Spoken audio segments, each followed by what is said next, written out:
আপনারা যারা রাসায়নিকভাবে করছেন তাদের ব্যাপারটা সম্পূর্ণ আলাদা। এটা দেখে চিনতে পারছেন না, আমি জানি চিনতে পারছেন না। পেঁয়াজের খোসা, রসুনের খোসা একসাথে আমি পচিয়ে রেখেছিলাম। পেঁয়াজ আর রসুনের খোসাতেও ভালো পটাশিয়াম থাকে।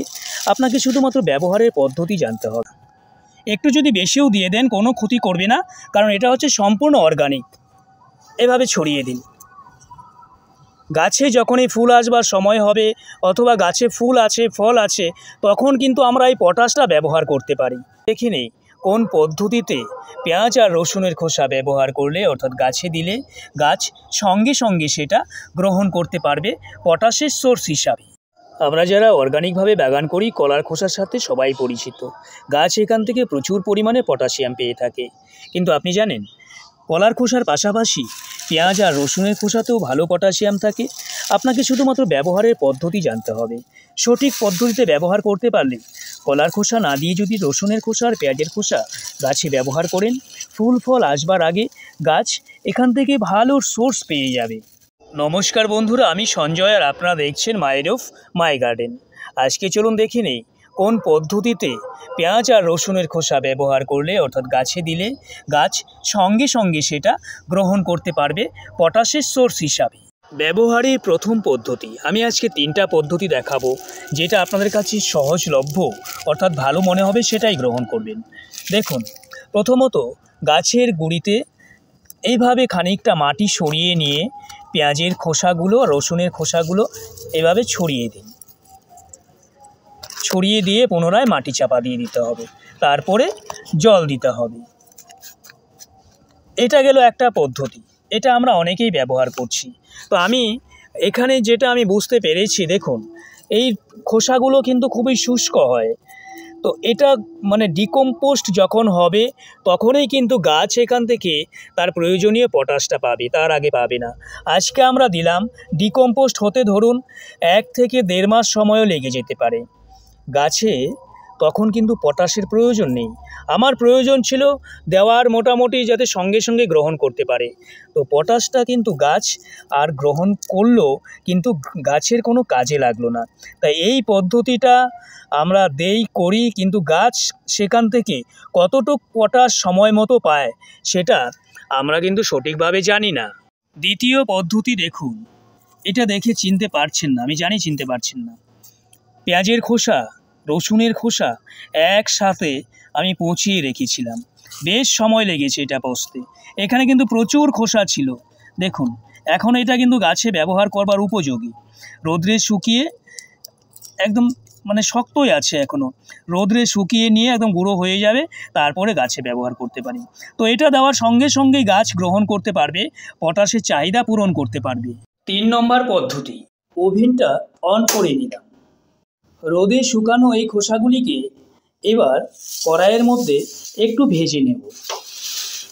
তো একবারে না হলে সেটা দুবারে করতে হবে, যেহেতু আমার কাছে খোসার পরিমাণ এত বেশি নয়, সেটা একবারেই হয়ে যাবে।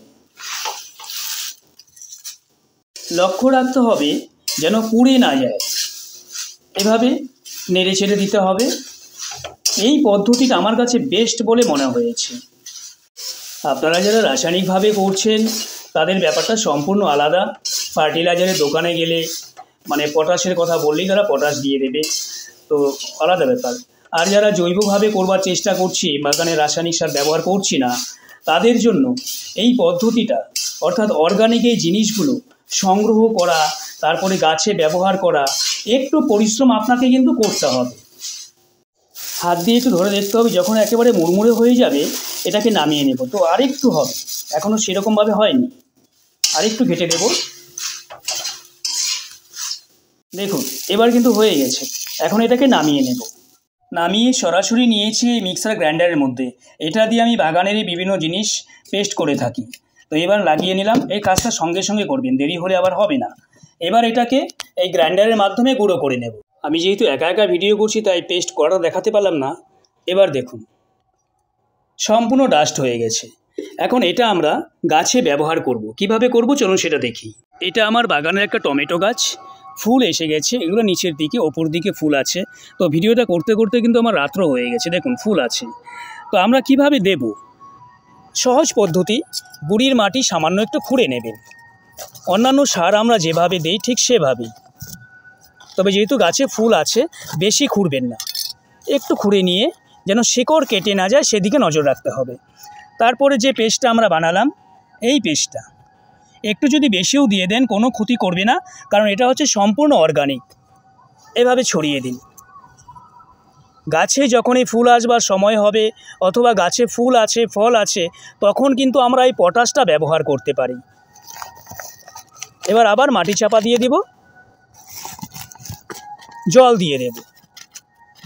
এবার আমি কেন বলছি এই পদ্ধতিটা সবথেকে বেস্ট মনে হয়েছে, দেখুন এটা সম্পূর্ণ যেহেতু ডাস্ট, এখান থেকে মানে জল দেওয়ার সঙ্গে সঙ্গে এটা মাটির সাথে মিশে যাবে, কম্পোস্ট হয়ে যাবে এবং গাছ কিন্তু দ্রুত তার পটাশের চাহিদা এই খোসাগুলির নির্যাস থেকে গ্রহণ করতে পারবে।